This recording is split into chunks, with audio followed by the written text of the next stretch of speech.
So, now that Disney has claimed the Netflix Marvel shows and the Fox properties, Daredevil, Deadpool can absolutely joke about Vanessa now. Oh, boy. I'm okay with that. Because you've got Kingpin's Vanessa and Deadpool's Vanessa. Very different people. Yes. What if they become one person? Whoa. Just an idea. What if when they do the continuity smushing and whatever godforsaken things they're going to do that I'm going to hate, they just boof one person. There you go. Just for the jokes. Yeah. Oh, boy. The only reason why I don't think Deadpool will joke about it is because his Vanessa's dead. Did she stay dead at the end of 2? I don't remember. I'm pretty sure so. Yeah. I don't remember how much of that movie is a dream sequence. I've watched that, I think, since it came out. Should do that again sometime. I like the second one better, to be honest. I don't think I watched either one of them since probably like 2019, maybe. Wow, you're so old. I know, right? Why buy a comic that might cost more than a dime? Come meet the brothers who are here to waste your time. Welcome back to the Dime Comic Bros podcast. We are 2 weirdos this week. We are missing our third compatriot, Colin. Usually the one screaming in the corner about art being dumb or whatever. I am your one of 2 co-hosts, Spencer, joined by Jacob. Hi. We like talking about nerd stuff. All of the nerd stuff. Yeah, we don't have a life. We don't even have a life collectively between all of us. Same thing with brain cells. But we watched Daredevil this week, but not the good Daredevil, but the maybe good Daredevil. So Daredevil is a 2003 American superhero film written and directed by Mark Steven Johnson. It is based on the Marvel Comics superhero of the same name. The film stars Ben Affleck as Matt Murdock, a blind lawyer who fights for justice in the courtroom and on the streets of New York as the masked vigilante Daredevil. Jennifer Garner plays his love interest, Elektra Natchios. Colin Farrell plays the merciless assassin Bullseye. David Keith plays Jack the Devil Murdoch, a washed-up fighter and Matt's father. And Michael Clark Duncan plays Wilson Fisk, also known as the crime lord Kingpin, whereas I like to keep calling him Filson Whisk. So this movie was received very mixed way back in 2003. I will preface that we watched the director's cut because, of course, we did, which is... Spencer has a problem with director's cuts. Meaning if it I exists, only watch them. That's all he watches. This is correct. So it was the R-rated cut, reincorporates about 30 minutes of footage and cuts about 10. And it's also rated R because they say fuck, I think. Or they show a booby. I don't think so. I don't know. Maybe there's like 2... I think it's the blood. There's 1 extra pint of blood. Yes. It's just too much. So this is a fairly... I think, from the director and writer, I think a fairly loving adaptation. It incorporates an ungodly amount of, like, parts and aspects from the character over the years, referencing various different creators and not just Frank Miller. The opening shot is a well-known cover. Like, there's so many, I don't want to say references, but... They just live action so many things from the comics. For sure. And it doesn't feel cynical, at least for me. Although some of it does not feel well done and a little too much stuff. Yes. It feels more like someone who really likes the comics decided to write a screenplay. Yeah. Not someone wants to, like, just make money off of a property. No, it definitely feels like a love letter to Daredevil. Which was very pleasant. So I want to go through the acting. Or, no, more like the casting. Because Ben Affleck did much better than I remembered him doing. Yep. Michael Clark Duncan played a fantastic Kingpin. Quite. Giant of a man. Just a little silly, very, very threatening. I very think nice. He was cheated by some poor camera choices because his opening scene made him feel smaller than he really was. And I was like, this is just a normal dude. And Spencer's like, no, he's like 6'8" and will kick your ass. So I was like, it doesn't look like it. And then he takes off his jacket near the end of the movie. I was like, oh my gosh, that's a mountain of a man. Very literally a mountain. Um, I would agree with Ben Affleck. I think so. As the resident Ben Affleck obsessed nerd, I like seeing how many of his angsty vigilante-isms got carried over to his performance as Batman. Like certain acting choices were a little similar, different characters, different vibe, but definitely different vibe. I you like can- that it was a different. He wasn't just playing the same character. no, it feels like there's a little bit of like he learned from doing this before going to go be Batman. And I like that. Also, he was like 25 when he did this movie. True. It was crazy looking at that. It's very odd just with how a lot of I think in particular the performances were received, because he was roasted for people just started letting this go.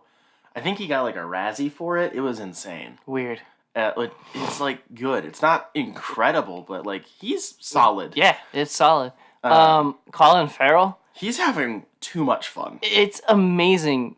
I couldn't have told you another movie I've seen him in. He is such a freaking Swiss Army knife of an actor. Yep. Like, But he I was was not in the surprised. movie Swiss Army Man. I was surprised at how many movies I've seen him in. I was like, that's him? Oh my gosh. Yep. Very surprising.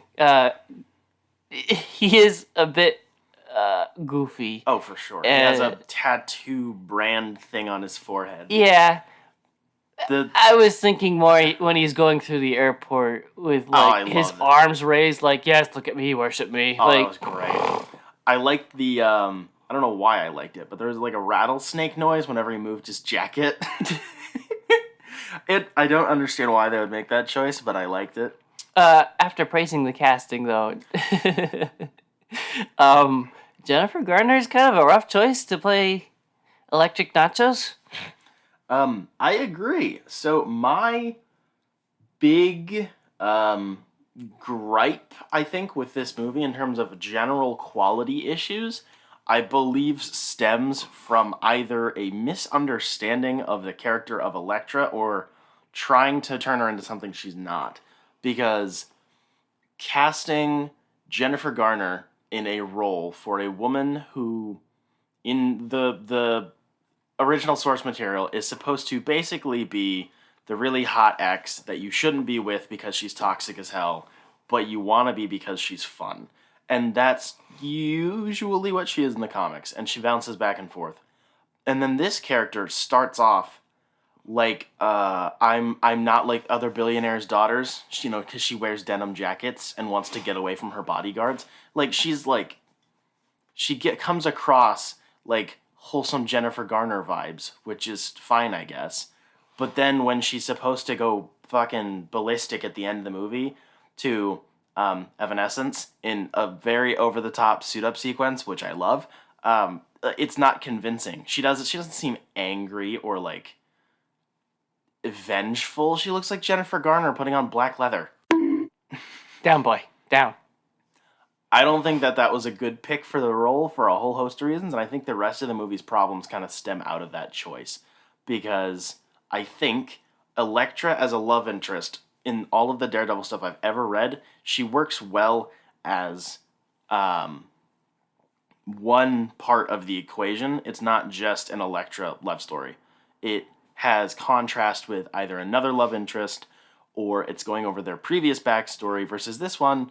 They just meet as adults, and then he gets framed as Daredevil for killing her father, and then she hates Daredevil, and there's interpersonal drama. It just feels weird. And just that leaks into her performance and what feels like almost lack of directing for her. I don't know. That's really weird. And that is really where the movie falls apart for me, is that romance is just trash. They do the death of Elektra and it's like, ooh, I should care, but I don't. You know? The whole character just seemed mishandled. It just written poorly. They couldn't decide what they wanted with her. I mean, Jennifer Garner plays the part that she's written for. I think it's just somebody upstairs couldn't decide what they wanted with this character. Probably. Um, I do like Ben Urich. I appreciated his inclusion. He gets a lot more time in the director's cut. I don't know about the characterization in and of itself. It felt a little strange to me to cast Chris Paotalalini. Joe Pantoliano. Yeah. I think is how you pronounce his name. I don't know if that was the right choice. He comes across very odd. And this is because I exclusively see him as Cypher from The Matrix. But I don't know if that was right. But I really liked how key of a role the character played in the film. And I also really liked Jon Favreau as Foggy. His intelligence level is relative depending on the scene, but he is funny. Yes. I can agree with both of those. I did not remember at all that it was Jon Favreau as Foggy. I was shocked. I think that they have surprisingly good chemistry. Yeah. Yeah. It's good stuff. They actually they properly take stabs at each other. It's not like, no, you're so silly. It's like, nah, you're a douche. Let's go get coffee. Like, it feels a lot more adult of a friendship. This is definitely an early 2000s movie, though. Oh my gosh. I love it. I love it so much. I don't understand why you love it so much. You give me so much shit about watching shitty movies. I don't know why in particular. I have this very weird fascination with the late 90s into early 2000s. It's historical.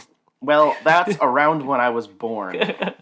But I wasn't alive to see any of the culture, so I have to appreciate it now in retrospect. And everyone is always talking about how over the top and angsty and grungy everything was. No disagreements there. And those are the things I like in general. So, like, when the movie is just chock filled with metal songs. But do you like Over the Top? Yes. The movie? I don't even know what that is. I'm pretty sure it's a movie. No clue. When the movie is, like, chock filled with Evanescence, or, you know, other movies would be like Linkin Park, I love that. I don't care. They did it before it became a meme to, you know, be angsty to an Evanescence song. They did it first. And it's fun. And it has that very early 2000s, you know, superhero movie vibe of this didn't cost a whole lot of money and we're trying really hard, you know? It feels like a real movie production instead of feeling like a very, very, very, very expensive, like, screen test? I don't know. A lot of movies right now, or more recent superhero movies, feel not like movies. Over the Top was a 1987 Sylvester Stallone movie. I don't think I've seen it. I guess I'll have to add that to my list. I haven't seen it either. Nice. I don't know. I like the vibe. The leather is a little silly. It's kind of fun though. It has enough self-awareness to know that it's silly and campy. I liked Daredevil's suit. I like everything except the actual Daredevil logo on it. That's dumb. And the cowl. It doesn't cover his nose at all, and it's kind of weird.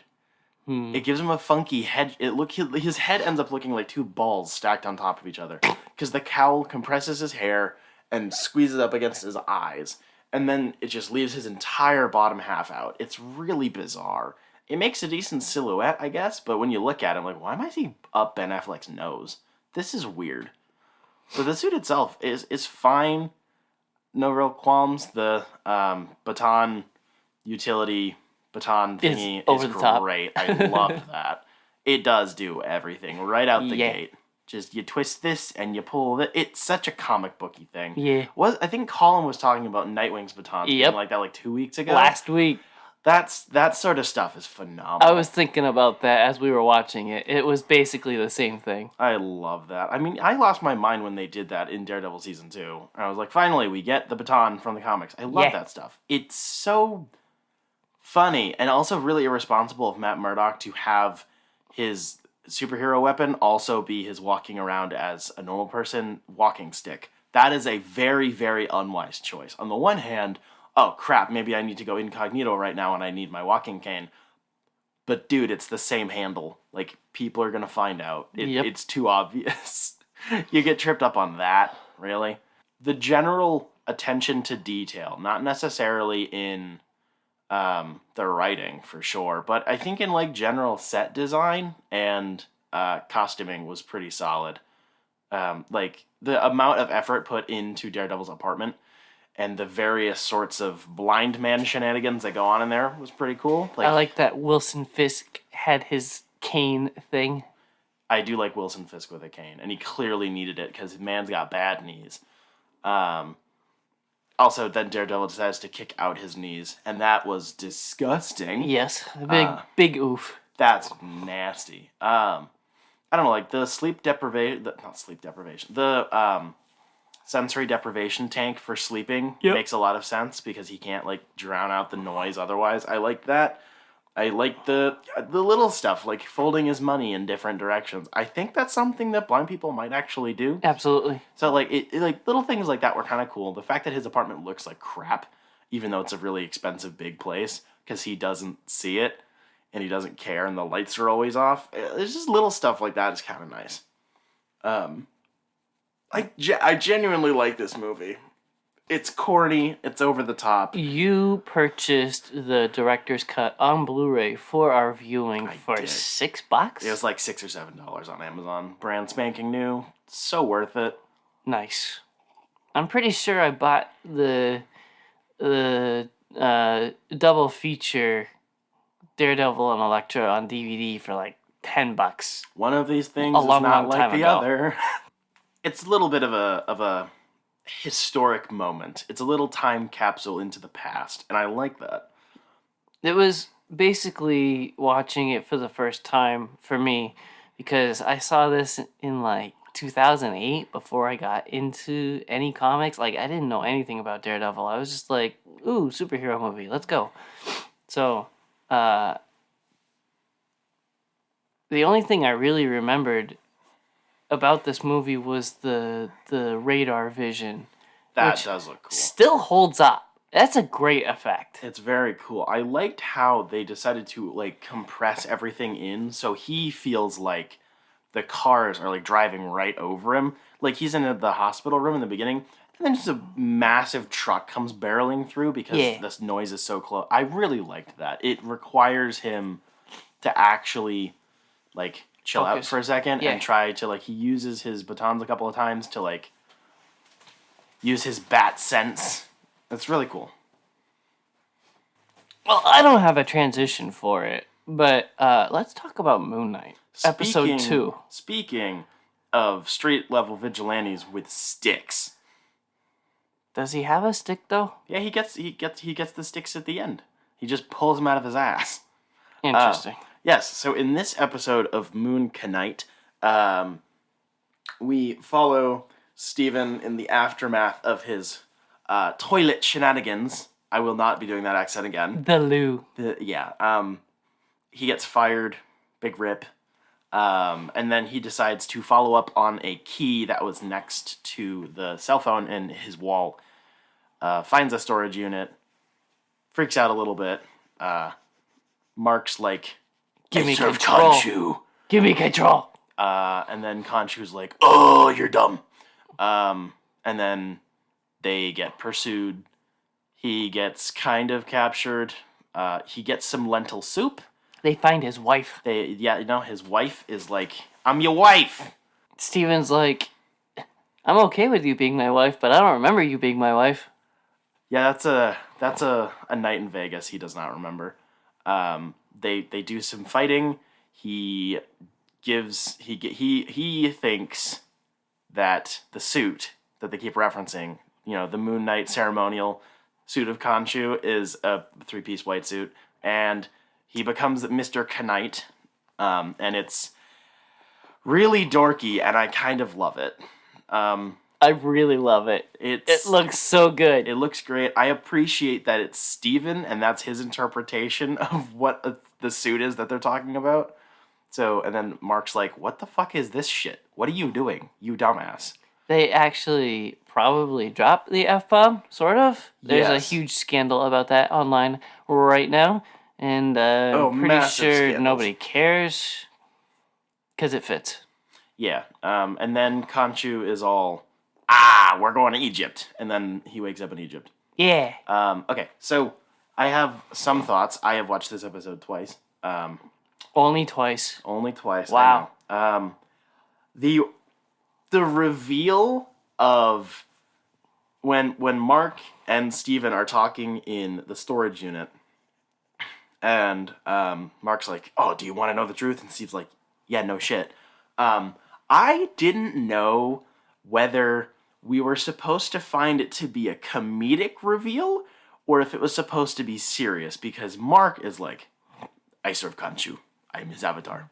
So are you." It's like, okay, the music timing and pacing kind of feels like it's supposed to be funny, like it because it's so absurd. I don't think so. I think it's supposed to be serious. I don't know. It just didn't feel like it. Like, I think it, like, Mark is being very self-serious, obviously. But I don't know. The timing felt really weird because I was like, we know what that means. Steven's like, what? I don't know. It felt kind of odd. But that's more of a question than a gripe. I'm just not totally sure what I was supposed to feel in that moment. I think it's supposed to be serious. The chase, quote in quotations, that takes place in the like storage unit place with all the flashy lights was very Yeah. fun. Big Birdman is scary. Scary Birdman. Yeah. I think most of the lighting was done somewhat practically, and that was pretty cool. They probably expanded on it in the background, but like, Right. some of there was at least a few of those units that were pretty real, and that was kind of nice. Yep. It felt good. Do you think Crowley will ever break character and tell Steven something, anything? Good question. I think it might happen in the last episode. He'll be like, "Listen, man." That would be cool. I don't know because I don't know if the filmmakers are taking it as, hey, look, guys, it's Crowley. Like, it's supposed to be kind of an Easter egg. He's credited as Crowley. So I don't know if it's supposed to be like a nod or if it's going to actually be a plot relevant thing. So I don't know. I would like him to, I think. It would be nice. He kind of broke character when Steven decided to very creepily give him a hug. Don't do that. Don't touch living statues. Don't be that guy. Let them just stand there. Him being married to Layla, who is basically a reworked Marlene, I think is a fairly large change, and I'm cool with it. It brings a different type of interpersonal drama into the situation because now Steven is lecturing Mark about like leaving his wife behind and like because Mark is the type of guy to be all, I will do anything for the people I care about, including never seeing them again, quote unquote, for their own good type guy. He will do all sorts of ungodly things. And then Steven is a big soft boy who loves everybody, but is like a puss and will not commit violence. So I think it's an interesting dynamic between the two, and it like Steven now has like ammunition against Mark. You know, he sits there lecturing him about leaving his wife. We don't know why exactly. Right. But it's a different dynamic than it had in the comics, and I like that. I thought the scarab effects looked weird, borderline janky. I couldn't really put words as to why it looked weird. It just didn't move fluidly. There was something odd about it. And I talked about it with Spencer as we watched it yesterday and couldn't really sort it out. So, I don't know. There's something there, but Was it buggy? get out. So I think we can officially determine that Khonshu, and I'm going to assume the other Egyptian gods in the Ennead are all real. They're having an impact on the real world. Other characters can interact with them. I mean, you see Khonshu throwing platters and stuff Yeah. in the dinner scene. So I'm thinking, based on in most, quote unquote, in many interpretations in the comic lore, The gods are sort of alien interdimensional beings. They are sometimes the elder gods, sometimes they're not. But they're other creatures. I think they're going to basically be like, they're going to do it kind of like the Norse gods to an extent. It'll be presented differently, but I think in terms of actual like power scale, I think they're going to be around the Norse gods in the MCU because they're not actually gods. They just kind of pretend to be. Interesting. They're clearly different because they can like have avatars and they have different types of powers and different types of magic. But I don't think we're getting that much further out there. I think it's all in presentation. I think Khonshu, if I don't know, sometime down the line, someone wants to like punch Khonshu in the face, they can just punch Khonshu in the face. Like he doesn't. I wouldn't suggest it. He's got a big beak. You can punch him in the side of the head. You can knock the beak right off of his body because it's not connected. I don't know. It feels like it's he's being dramatic. He's a very melodramatic character. You know, Yes. Harrow is sitting there making fun of him because he's like, "I am real justice." It's almost cringy, and I really like it. Like he's a really strange creature thing, and that's nice. I like how they're not going down the maybe it's all in his head route. They're all valid interpretations, but I feel like in the MCU, I don't think that would have worked very well. You would have had the plot would have to be entirely different because the runs where that is more of a relevant thing have other justifications for why the shenanigans are going on. Like in the Jeff Lemire run, most of that basically all takes place in his head. So the plot progression is insane. He goes to Egypt and he fights flying crocodiles or whatever.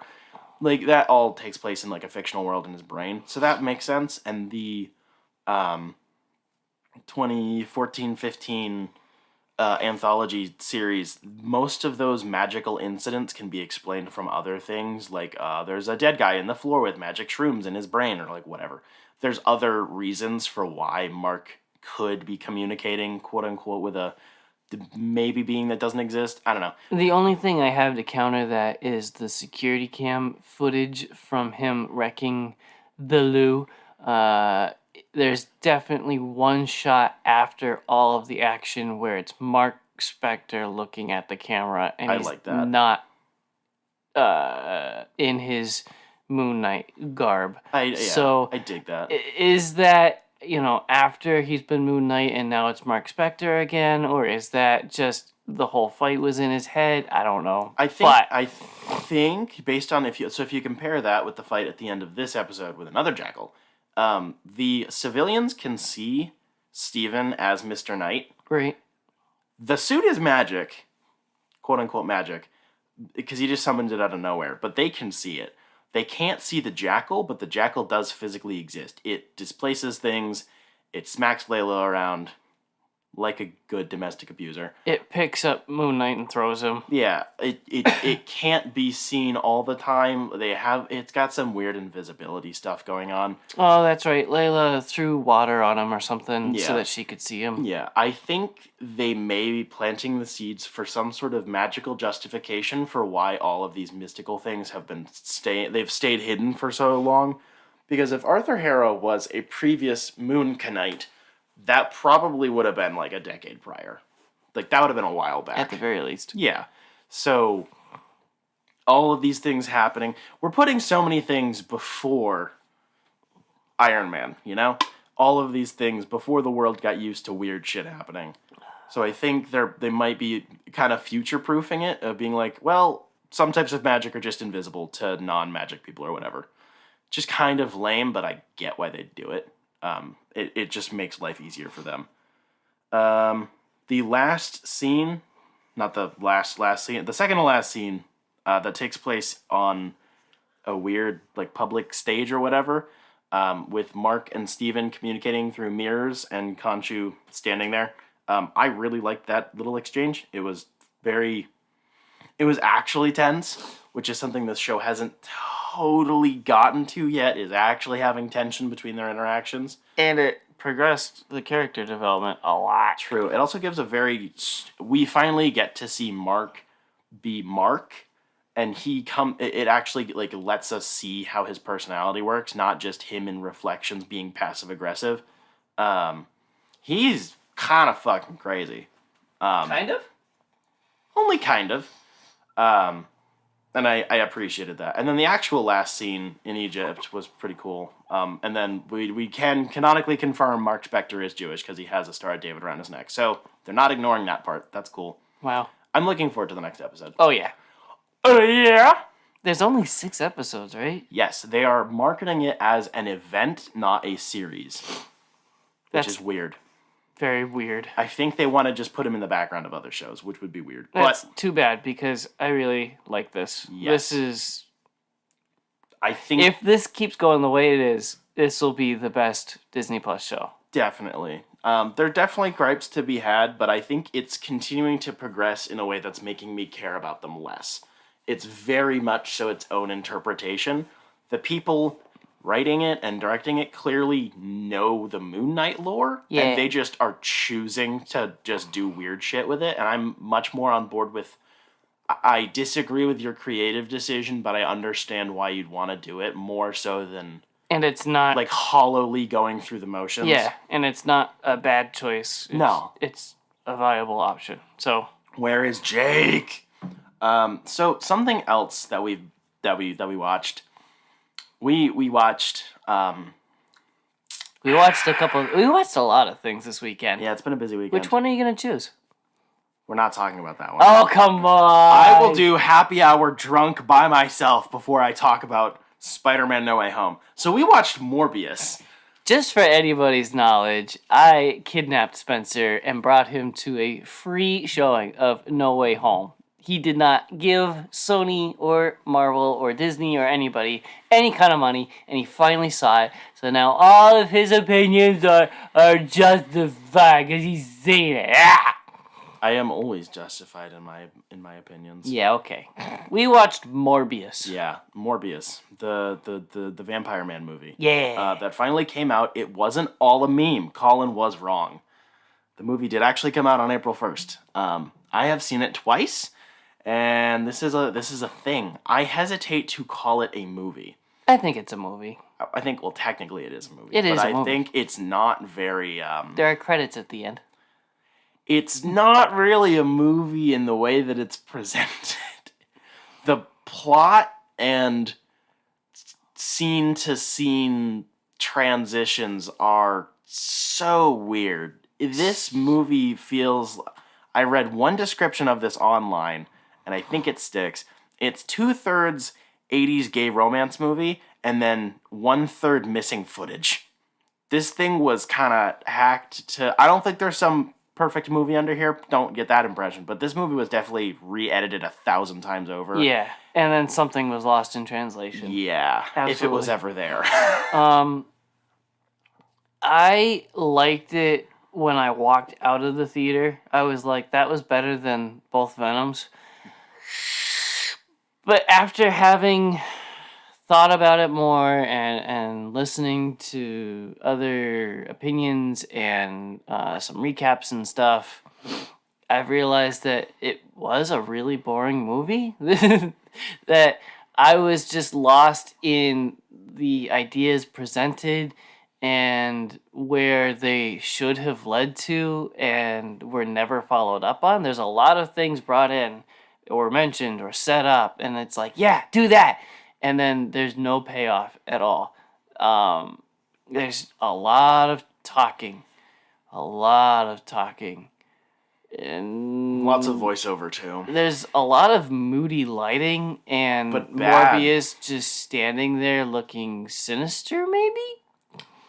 Yeah. I honestly, there was one shot that stuck with me where he's in front of a soft red light and he stands and looks at the camera. It's like, ooh, cool shot. Oh, yeah, that one. Like, it's that's it though. It's just a cool shot. There's no internal struggle for Morbius as a vampire that's trying to not vampire. And that's who Morbius is. He's a vampire that's trying to heal himself. Yeah, Ooh, it's a physician, heal thyself. Anybody? Yeah, it's a weird conundrum because the character in the stuff that I've read, and, Spider-Man the Animated Series, the best Morbius, with the hand suckers, I don't know that one. Yeah, he drank plasma because they couldn't do I'm a vampire and I suck your blood out of your neck. So he had hand suckers and he'd like take your plasma from your blood. It was weird. Wow. I liked it. I think basically what you said. There's a whole host of some interesting ideas, but basically nothing is actual setup and payoff or even planting seeds. It's like just there. The key emotional relationship for the movie is set up in one flashback, which is like 5 flashbacks in one flashback, and child acting. It just is very weird. There's this dynamic referenced later in the movie where Milo or Lucian is like really jealous of Morbius because Morbius got accepted by society because he became very smart and like went to school and whatnot. But that was never presented as a problem before. He never came across as jealous or the problem you have with X-Men sometimes of them coming across like they're talking about oppression that they're not showing in the comics. It kind of felt like that. Whereas I think everyone can be like, okay, yeah, people with like a strong physical disability, like a weird blood disease, whatever, that makes sense that the world would kind of not be great for that. Right. But he just gets bullied by some kids, and like that's it. We don't see him struggle on anything else because Lucian has a fuck ton of money for some reason. He's just a rich dude. Right. So he just sits there in his McMansion with his McBodyguards, with his own personal doctor, and it doesn't demonstrate why like this the world hates us and we're the few against the many, blah blah whatever. It's like it doesn't demonstrate that at all. I can get the idea, but it doesn't do the legwork. Right. And then he is angsty because the doctor man is more friends with Morbius, but not real. It's so dumb. The emotional stakes make no sense, which is disappointing because Matt Smith, I think, is definitely having fun. And he's definitely trying, but there's no material to work with. And I wouldn't say Jared Leto is trying, but I think Jared Leto would have been good in this role maybe 10 years ago, when he gave a shit. I honestly think this is better than him as Joker, though. Well, okay, yeah, but that's the floor. I think this is all I've seen him in besides that. So you just know of the meme of Jared Leto. The internet sensation of the cult pedophile. Not really. All I know about that is what you've told me. So I don't want to do any homework on that. You don't. It's scary. I honestly liked him as Morbius. I think had they had a good studio running this, he might have given a great performance. I think the reason why I was so okay with it walking out of the theaters was because I had such low expectations. I was ready to hate myself and hate the movie and everything, and it turned out to be almost fine. It wasn't aggressively painful.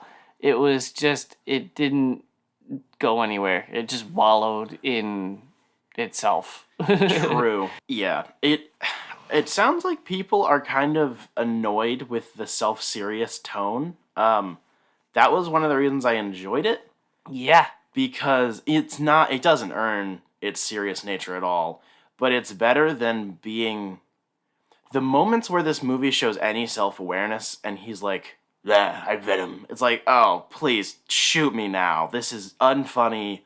It makes no sense. Just cringe-inducing Morbius stupidity. is like 1,000% more angsty than Spider-Man. Oh, for sure. That's any comics I've read. That's the point. There are a lot of different paths they could have taken this movie, and then they just basically turning him into a hero was just a boring, unoriginal thing. He's not even really an anti-hero because he doesn't really do any bad things. So right, he's supposed to be morally a character dubious. that hates himself because of the things that he has to do to stay alive, but he's trying to fix himself. Right. He's just stuck in a vicious cycle and he hates himself for it. Yeah, That's the point. There's a lot to mine there, and they just kind of don't do it. Yeah. I liked the idea of the fake blood. I think that, like, the artificial blood and then the very on-the-nose Matrix reference of, like, the blue and the red blood. I liked that, but then they don't go anywhere with it, really. I was wishing that the fake blood didn't work for him at all. So that... I think that's a reason why this movie falls apart, is because he's surviving on the fake blood. He doesn't have to feed on real blood at all. That's a point.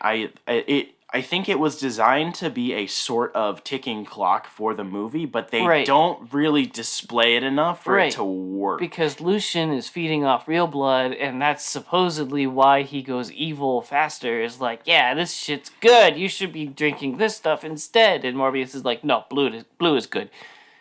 Yeah, it's very odd. I think there are some physical designs I really like. Like what? I really like the way that they look as vampires. Yes. Sometimes the CG is really bad. Sometimes it's really good. I think the design in and of itself is good stuff. Yes, there are some shots where Jared Leto is in full CG face mode, and it looks really cool. Especially when the cheekbones. Yeah, the cheekbones. The cheeks basically they get hollowed suck in. Oh, it's so cool. And the nose gets smushed and his hair drapes down and gets greasier. I really like that. I just wish that it worked better in, like, actual execution, because then we see Lucian, who has basically the same face. But because of the different lighting choices and because he's not the main good guy, they clearly spent much less time on him. And that doesn't always look that good. The design is totally fine. I think that's something that's really cool. I liked the echolocation was, like, fine or whatever. Yep. I liked the little ear effect that they had with, like, it looked like the ear was, like, tickling almost. It crinkles up. That was really cool. And I appreciated I'm pretty sure it's based off of real bats' ears, probably too. I really liked the whooshing, the Nightcrawler bamfing little, like, the weird smoke particle trails. It makes no sense, but it's a nice, like, visual element, and it means when they basically become balls of bouncing vampire energy, the underlayer of their clothing is the color of the trail. Yes. So when Morbius later puts on a black jacket with a purple liner, he's a purple bamfing thing, and I like that. That's an actual homage to the outfit, which is usually red. And I like that. Like, that was cool. I don't like how it doesn't translate to anything else, though, and the actual effects work looks like crap. Also, they're way too strong. The maybe it's just my preferences, but I like my vampires to, yeah, cool, they're very strong, whatever. But, like, this was very over the top. He kind of they have, like, a Dragon Ball fight at the end, and then he uses bats to, like, it's weird. That stuff is just kind of crap. They bust through 80 levels of the floor. Like, make him super strong and whatnot, but the way that they show it makes me feel like he's more strength than he is sneaky dark alley shit, which is what vampires are for. So it's kind of weird. I don't know. There are just some visual elements that I thought were really cool, including the, like, 80s synth intro. Like, that stuff is cool. Yep. But none of that really carries over. The movie has no sense of style. Nope. It's style in the general, ooh, this movie tries to be flashy rather than have substance sort of way, but it's not stylish in, like, it has a cohesive vibe. The lighting is inconsistent. It's mostly just blue, not in a cool way. It just kind of looks like blue. Well, you know what was consistent? The after credits scenes. Oh, no. I was fine with this movie until the end credits scene. Genuinely drops it down a very big bar. Yes. So, before we even talk about them, you said the director spoiled them on social media. Yes. And I was like, that's an interesting tactic. That I would think that's gonna make people want to go see the movie because I didn't hear what was spoiled. Sony wants you to pay them money and sit there for 2 hours to watch the post-credit scenes. And then I saw them and I was like, that director is stupid. That only made people not go see this movie. Because that's easily the worst part of this movie. For sure. Oh my gosh. There are 2 scenes, which are basically one scene. Legit one scene. They're both mid-credits, which is weird. So, we get a very... Spoilers, by the way. For something that's already been spoiled on social media. No one cares. For a movie that nobody's going to see. The fact that we're talking about a movie that's currently in theaters already implies spoilers, my good sir. Joker is in The Batman. Spoilers, I guess. Oopsies. Darn. Yeah, I know, right? Yeah, so we get a view of the New York skyline at night, and then the sky busts open, and it's very clearly like a really shitty Photoshop job of the magic from No Way Home because it looks nothing like... It looks like a flat image just slapped onto it. It doesn't look the same at all. Interesting. But the implication is that when the spell was getting cast, instead of, I don't know, like in No Way Home, where it's people in other universes who know that Peter Parker as Spider-Man are getting pulled into the universe, which that movie breaks its own logic, but we're not talking about that. This then pushes fucking Adrian Toomes out of his universe because he knows Spider-Man is Peter Parker into the Sony Venom / Morbius timeline, which he's like, nah, I hope there's better food here, because he's clearly an old man collecting a paycheck. He gets released from prison because he just appears in a random prison cell, and they're like, why are you here? And he's like, I don't know. I don't belong here, though. And they go, okay. Yeah, and then the next scene, he, I guess, calls Morbius because he's like a world-famous dude, and he's like, meet me in the middle of nowhere, and we're going to make it look like a scene from Breaking Bad. And then he lands in his Vulture suit, which the director has said is not the same one. Yep. So he cobbled that thing together without the Chitauri technology at all, which makes no fucking sense. It's so clearly voiceover to an entirely CG character. Yep. They left the helmet on the whole time. And it's just, hey Doc, I think that it has something to do with Spider-Man. We should fight him. And then Morbius is like, fascinating. And then it ends. And this is my 13th reason. If Kevin Feige doesn't wake up one day, this is why. He killed himself because of this. Amy Pascal and Avi Arad killed him. He was Epsteined in his sleep. How many of these jokes can we leave in? All of them. Jeez. Thoughts of suicide may feel impossible to overcome, but with help and support, you can find hope and meaning. Call the National Suicide Prevention Lifeline at 1-800-273-TALK to speak to a counselor, or visit suicidepreventionlifeline.org. It's free, it's confidential, it's available 24 hours a day, 7 days a week. And even if it feels like it, you're not alone. Okay, so, no. The magic itself doesn't follow the logic, that it was set up in the movie that the magic is introduced in. It doesn't make sense. Hey, you are clearly having a problem, a medical issue with a science project gone wrong. We should go kill Spider-Man. Okay. Yeah. This is clearly Spider-Man's problem. And it was stated, again, outside of the movie. There is a Spider-Man in this universe, which doesn't really track with Venom, but whatever. So a Spider-Man exists here, so they know who Spider-Man is, I guess, but, like, we don't know who the hell it is. Right, Morbius has no investment in Spider-Man. Not at all, which I'm okay with in its base concept. I like him crossing over with Spider-Man. Of course, he started there, but I think he has enough legs to work on his own. I freaking love my favorite Morbius comic, I don't know which one it was, is Morbius and Spider-Man being locked in a lab trying to science the shit out of Morbius's problem. It's fantastic. So we're never gonna get that, though. So this is where it gets really funny, is because clearly Marvel Studios was not consulted or asked about this. I genuinely think Sony probably showed Kevin Feige this movie, did not show him the post-credit scenes, and he found out about this on the internet like everybody else. That's the vibe I get from this, is we're gonna pull over this actor who clearly does not give a flying shit. Unlike in Homecoming, where he actually had a very good performance, Michael Keaton does not care about this at all. He's just collecting money. And we're gonna break the logic of both universes to pull him into a universe where we don't know the Spider-Man, to tease another Sinister Six movie, even though we just had a Sinister Six movie, but there were only 5 of them, and this one doesn't make any sense.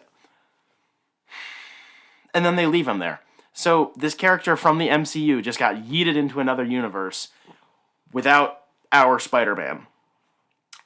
And they're going to cancel it. They're just going to be like, oh, for sure, no more of this universe. That thread's going nowhere. I genuinely believe that the part of the new arrangement that Sony and Marvel Studios came to when they renegotiated the 3 years ago, something like that, and we never got the publicly disclosed details of, I think Marvel Studios still gets to make Spider-Man movies. They can make whatever creative decisions they want. Sony gets to continue making Spider-Man villain movies, and they can technically make them canon to the MCU in some way, shape, matter, or form, as long as they don't directly reference anything in the MCU. So they can't, like, change events in the MCU. They can exist in this basically headcanon space. And I think Sony is just taking complete advantage of that because they cannot make a competent movie whatsoever, and they're just continuously trying so hard to make Marvel Studios money, and they're not using any of Marvel Studios' intelligence or resources or anything. They're trying to cheat the system, and they've been trying to cheat the system for like 15 years now, and it's not gonna work. I want to rant for a minute about the end credit scene in No Way Home. Oh. Because I love it to a point. Eddie Brock gets sucked away to Spider-Man's universe. Which doesn't make sense because he doesn't know Peter Parker! Shut up! Sucked away, he downs 7 Mai Tais, trying to understand the events of this universe, and then he gets zapped right back to his home. I love that. I love the teaser that, yeah, we're gonna get Venom and Spider-Man. No. He gets drunk at a bar trying to understand the Avengers movies, and then gets zapped right back. That would have been fantastic. Just a nice little, ha, we got you, fans. But then they left a little drip of Venom on the bar, and that pisses me off.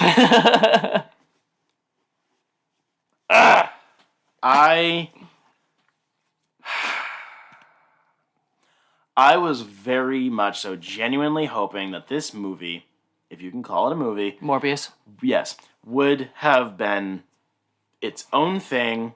It would not have referenced the other Sony properties. It would have just been a movie that technically could take place in the Marvel Universe. Honestly, that's what Sony needs to do. They need to stop referring to their last line of shitty movies. Yeah, and it's the same thing that Venom has.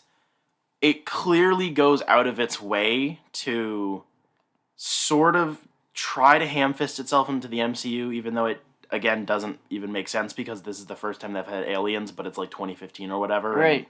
That doesn't make sense. And then Let There Be Carnage has a stupid post-credit scene and blah, blah, blah, blah, blah. Please kill me.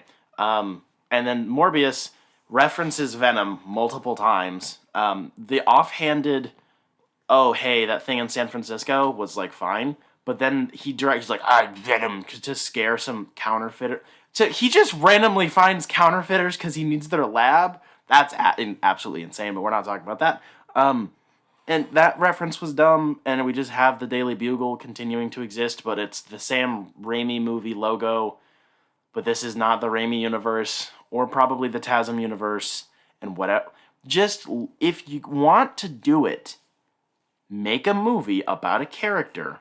Do not go anywhere near any of the MCU's events or your own previous stuff. Do not make sequel bait. Do not make setup for anything else. Just get a solid leg to stand on. But they refuse to because they don't even know how to do that. They genuinely don't. It's completely absurd. There might even be a reference in Morbius to Kraven the Hunter, which I didn't pick up on until my second viewing, because Lucian had rough dealings with some Russian dude or whatever. Yeah. That's probably what that is. And I hate that. I hate that so much. Just stop. Please stop. Please don't watch this movie. Let it bomb so hard, like I wish No Way Home did. And please let us move on before I carve my eyes out. So, Jacob, what the hell have you been doing? Moving on, I read War is Hell, the first flight of the Phantom Eagle. It is a Marvel Max comic written by Garth Ennis and arted by Howard Chaykin. It came out, first printing 2009. Originally published in 2008 is when the comics came out. Well, there you go. Originally published in 2008. It is a 5-issue trade paperback. And it is a Max comic, so that's why I got it. I've been heeding Colin's advice and trying to collect a whole bunch of the Max stuff, because there really isn't too much of it. This follows an air crew in the spring of 1917, so World War I. It's talking about some of the technology of putting machine guns on the backs, or actually the fronts, of airplanes and dogfights and stuff.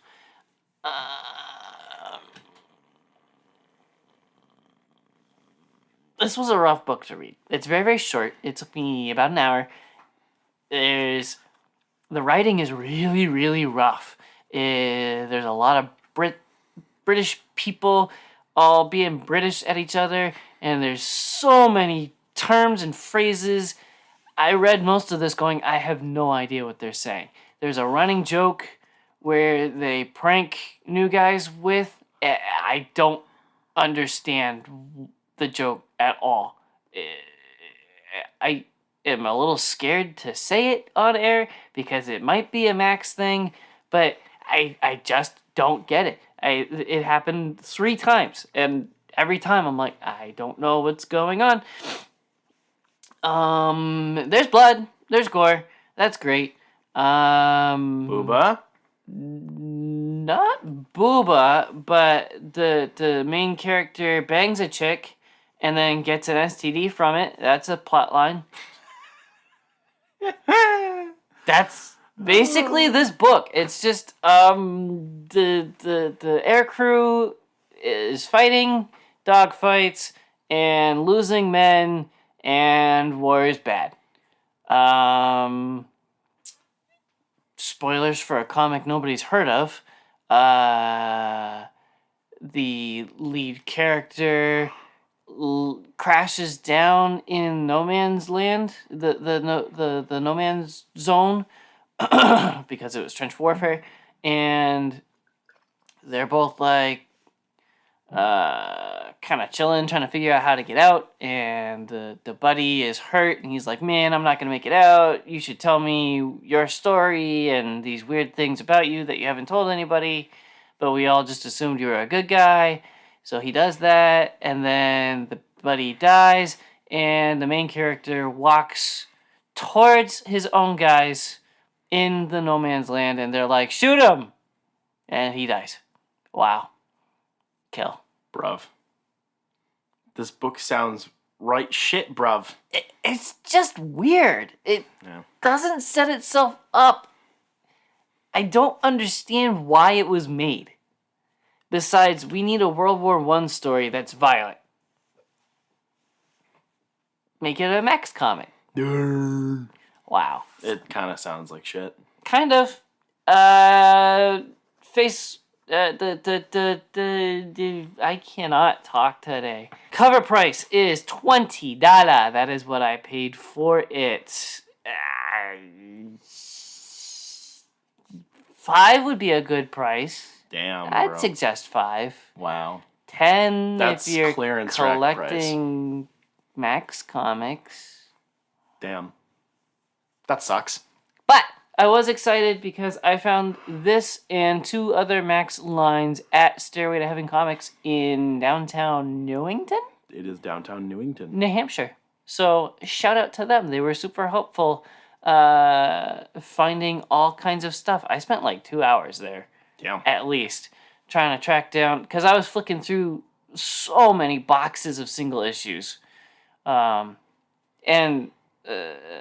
all the single issues that I found were like good condition and nice envelopes, nice cardboard backing. So good stuff. I found almost an entire Max line in the Dollar Dungeon. Wow. So more Max stuff to come probably if I can find the one missing issue from each line. So speaking of things I wish I found in the Dollar Dungeon. Oof. Yeah, this is a rough episode. I am gonna cram these two into one. We have done so much work this week. We've watched so many things, and all of it we've hated. Except Moon Knight. Except Moon Knight. And maybe Daredevil. I mean, a little bit. Little bit. Still emotional labor to watch Jennifer Garner be cringe. So I read Swamp Thing Tales from the Bayou. Oh, no. And Swamp Thing New Roots. They are two different trade paperbacks, which are collected editions of the Swamp Thing Giants and Swamp Thing 100-page Giants, or whatever they're called. Basically, just before this was originally a digital-only series that was in just digital, and then it went to Walmart or whatever. They're all out of continuity, apparently. And then it went digital when COVID hit, and they cranked out a fuck ton of them. I don't know. I'm not looking further into it. Each issue, I think, had multiple stories in it. I can't tell. I don't want to. Okay, so... okay. In Tales from the Bayou, there is one story out of all of this that I thought was genuinely awesome. And that was one by Tom King and Frank... Fuck me. I mean, if it's from Tom King. Tom King and Gary Frank.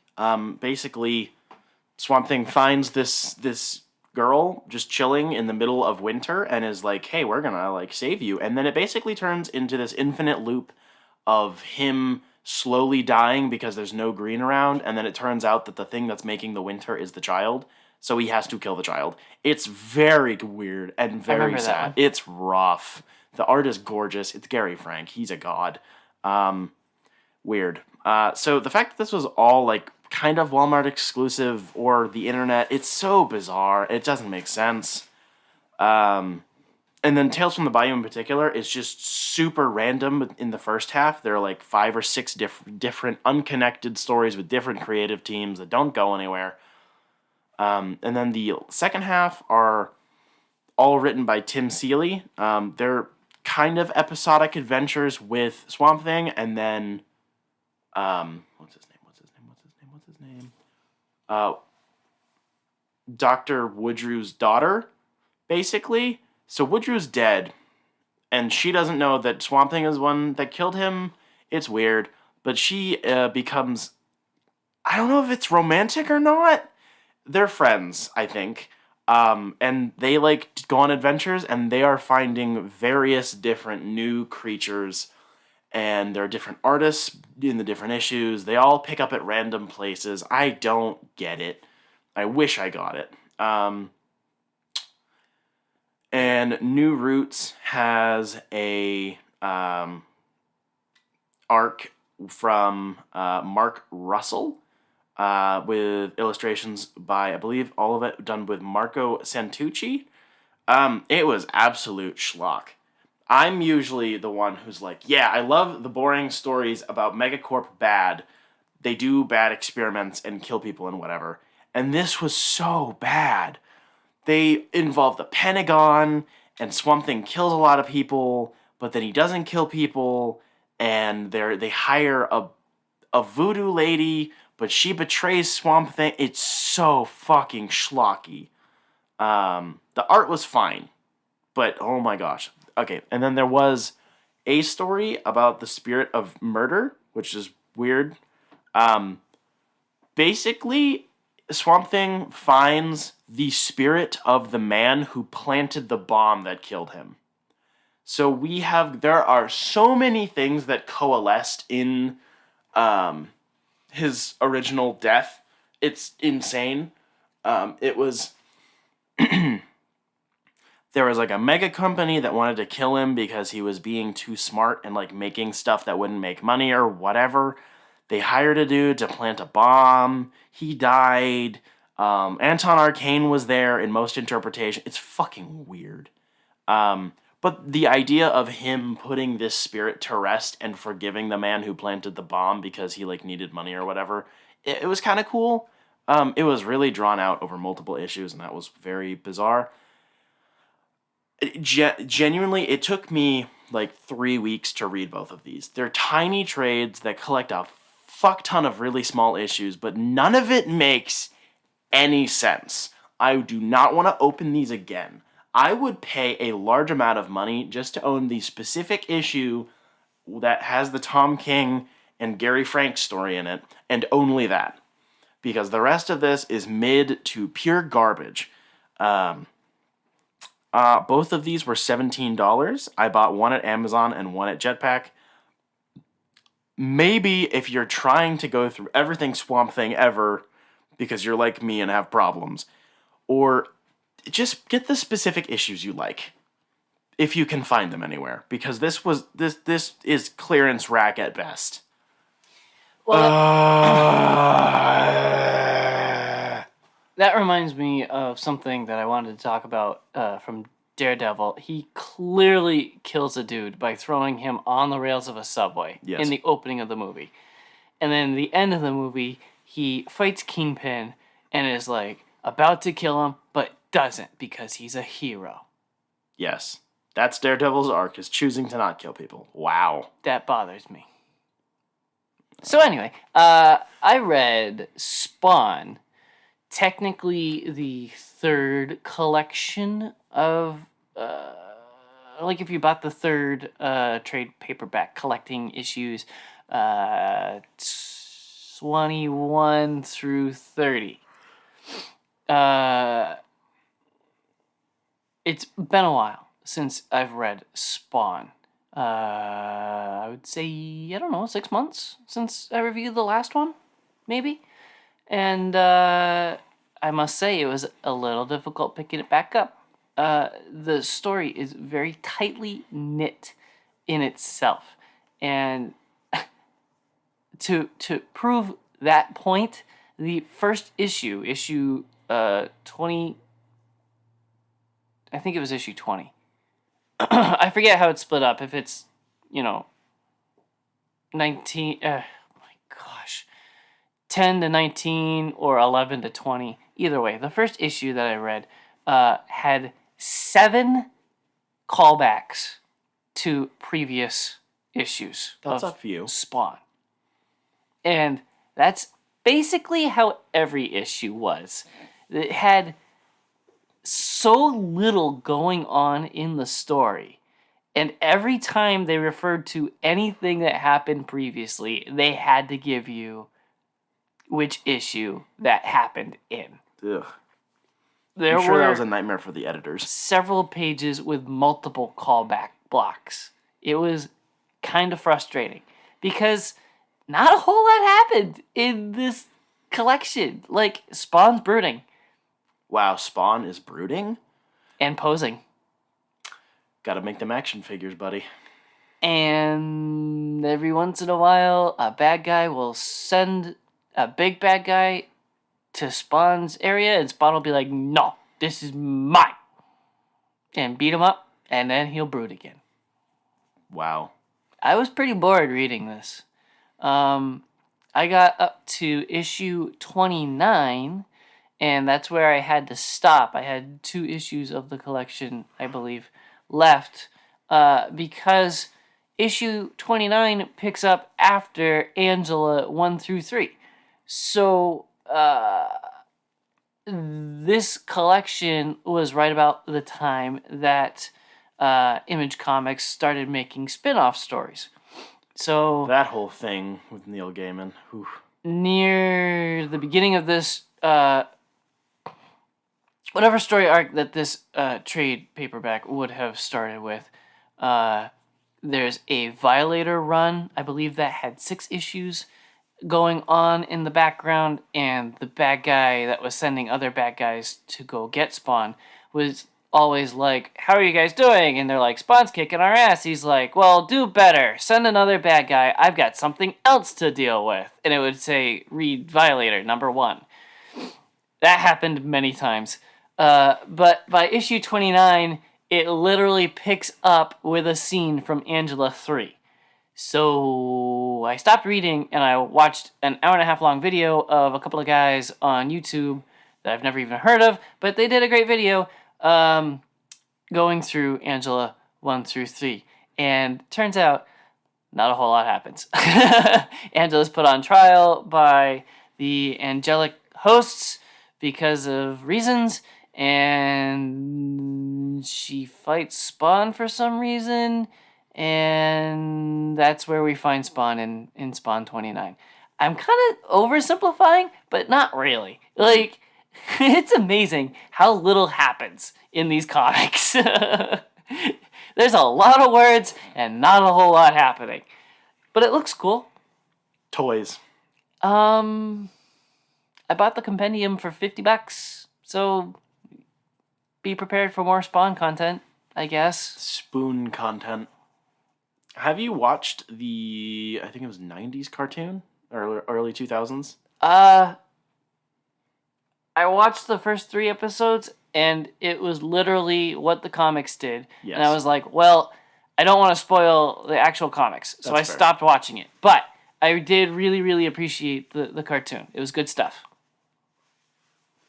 I kind of wish I had just watched that instead of buying the comics. Holy crap. It's so rough because you'll have 4 pages of a fight scene, and there's not a whole lot of words, it's just art, and it looks great. And it's like, yeah, this is good shit.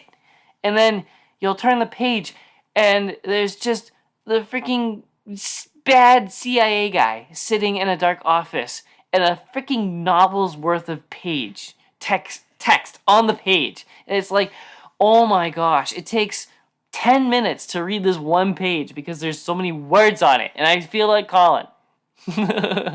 Understandable. I have some days I feel like Colin, so that's fair. The writing for Spawn comics is just so choppy. It's Todd fucking McFarlane. He cannot write worth dog shit, but he can kind of draw. Kind of.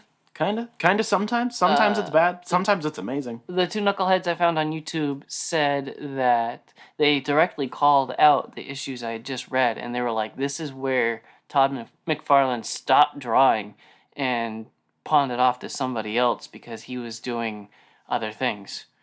So that was interesting. I hadn't really caught on it. I mean, there were a couple of things that I'm like, that looks different. That's new and improved, and I like that. And then it turns out it wasn't Todd. So, yeah. Oops. So I am not talking about Batman. I read Deadpool Kills the Marvel Universe, which is a 4-issue miniseries written by Cullen Bunn and illustrated by Dalibor Talajic. I have no idea how to say their name. I am so sorry. This came out in 2012 and is the first of multiple Deadpool Kills the Things. Basically, Deadpool goes crazy. And that's basically the whole book. Deadpool gets experimented on. He finally gets captured by the X-Men and the Avengers. And they're like, we're going to put him in an insane asylum. We must fix him. He's killed too many people. And he, you know how Deadpool has multiple voices in his head that represent different parts of his psyche and whatnot? Well, he finds another voice after getting shocked really hard. And it's the writer? Maybe? Deadpool becomes excessively self-aware of the fourth wall and the fact that not just I'm in a story. He knows he's in a comic book, and he kills everyone because they don't understand him. They don't understand that he has his eyes opened, and he's setting them free because he thinks all of the characters are puppets on a string to someone else. So if he kills all of them, eventually he can find the person who is pulling the strings, kill them, and kill the people pulling their strings and whatnot. So though he kills the Watcher, he kills everyone. Like he kills Spider-Man. Duel of the Fates. Funko Pop. Keep it away from me. He kills Mr. Fantastic in the opening, which is very gross. He just kills a fuck ton of people, and then all of those heroes' friends, relatives, and love interests collectively pile their money together and find Taskmaster to have Taskmaster kill Deadpool, because he is the one who has the best shot, because he can mimic his abilities and all that fun stuff. Deadpool tries to convert Taskmaster to his side because he thinks that Taskmaster will understand because he's like a mimic or whatever. I didn't totally follow on that logic.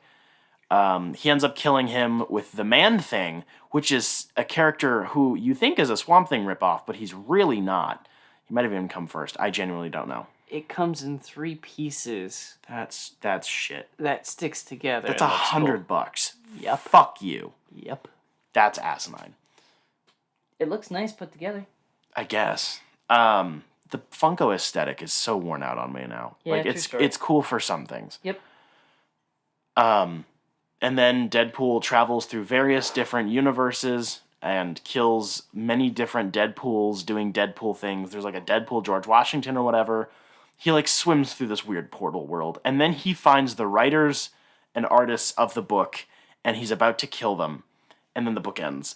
And okay, so this is like a really, really popular Deadpool run, book, whatever. This is one of the. It's tiny. It's very, very small. This is extremely mainstream. And it's like fine.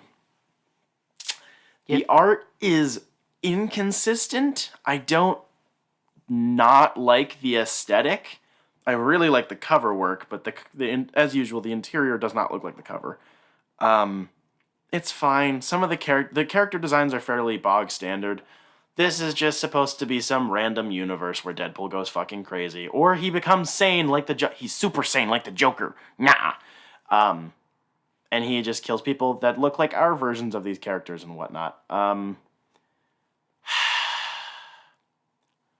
I like the idea. The concept is cool. It feels really, really underbaked. It feels like this had to get pumped out on a deadline, so they ran with the idea, but they didn't hammer out any of the details. And just kind of kept going as they went along, and then they knew Deadpool becomes self-aware to the point he knows he's in a comic book, and he's going to kill us at the end of it. And I think they just filled everything else in from there, because I do not follow most of the logic in this book. I read it over twice because it takes like 10 minutes to read. It's so small. The dialogue was fun and witty. The weird traps he makes for certain characters is fun. He has to kill Wolverine twice. He like abducts Wolverine's children and puts them in a torture machine so they keep dying over and over again. It's nasty. That stuff is fun. The Taskmaster fight was pretty good. Torture is nasty and fun. Yeah. Especially child torture. True. Dang. They're not children, but they are his children. And yeah, he kidnaps Arcade, the X-Men villain, to make these traps for him. It was very weird. Yeah. Wolverine puts him out of his misery, basically. I don't know, man. I get why this concept is cool. I think it's cool. I think this was definitely worth exploring, and I hope that its sequel series is better, because this is rough. I enjoyed it. This you can legitimately read in one sitting while on the toilet.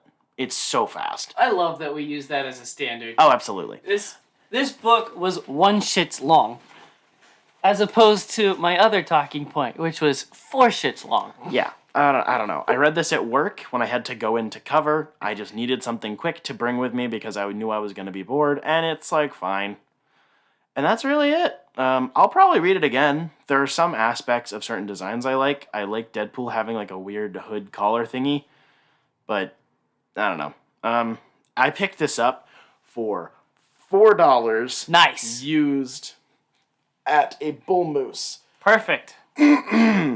I definitely thought it was worth the $4.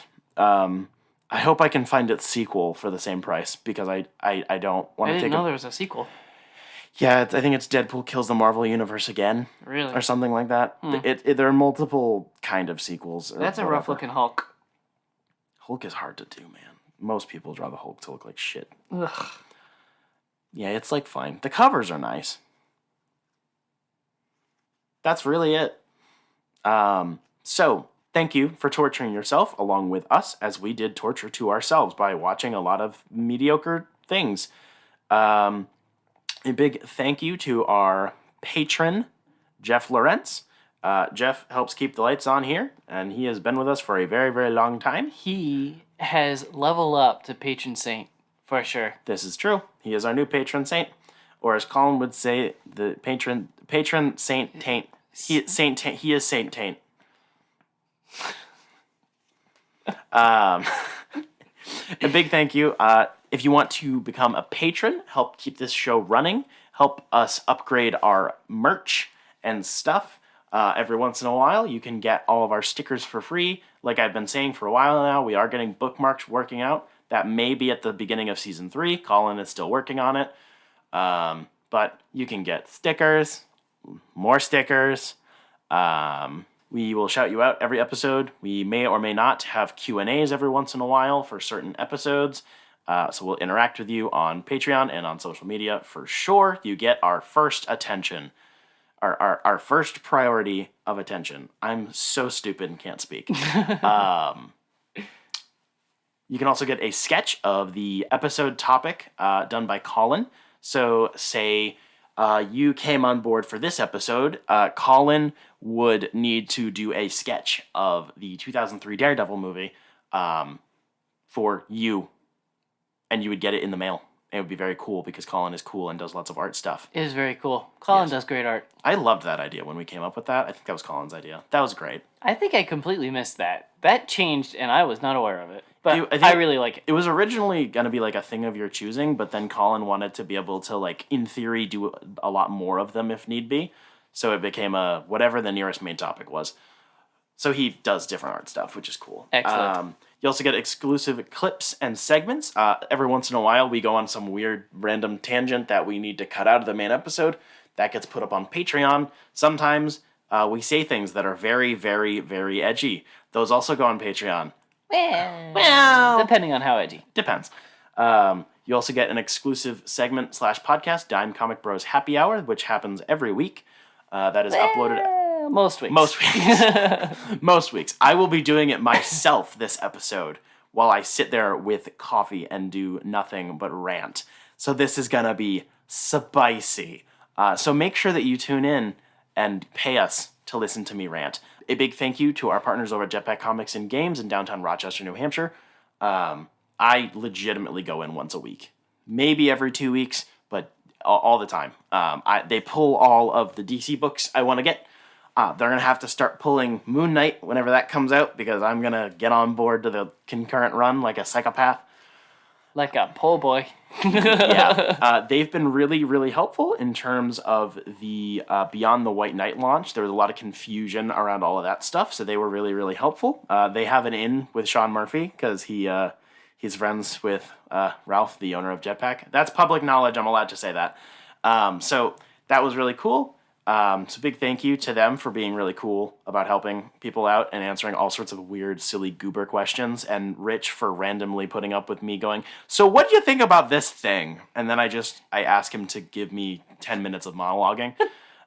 So big thank you for putting up with us. Rich knows to avoid you because you'll be across the store going, Dad! Dad! Hey, Dad! Yeah, pretty much. Yep, I need help with this thing, and he gives really good book recommendations. Or you can go harass Kyle, because Kyle will talk to you all the time. Yeah, Kyle's cool. They're all cool. They're all great. Great folks all the time. Go give them your money. Tell them that we sent you. Slap the poster on the way in for good luck. Steal a business card on the way out to give to all your friends, family, coworkers, enemies, frenemies. Definitely enemies. And your rivals. We had leftover business cards, like the first batch of our business cards that kind of looked like ass, and we propaganda style airplane dropped them all over Russia. Actually, we've had listens in Russia, and I don't understand why. Yeah, very, very weird. Probably found us through Reddit. So next week is a news week. All three of us will be here for that. We will continue talking about Moon Knight. It might be episode 3 next week, if I can count correctly. So you I never don't know. think you can. I probably can't. It's gonna be episode 2.5. Oh, I see what it is. It's gonna be It's gonna be the Mandalorian crossover. no, it's gonna be the Book of Mark Spector. We're gonna take a 6-episode detour. Make sure you tune in on whatever platform you like. YouTube, audio platforms. Follow us on social media on Twitter and Instagram to get all sorts of funsies, sketches, goober posting. You get to watch us watch movies. Lots of Colin's toes. Yeah. Yes. Thanks for listening, and goodbye. Colin will be back next week. Get out of my house. We all know that's why you listen. Colin, get out of my walls.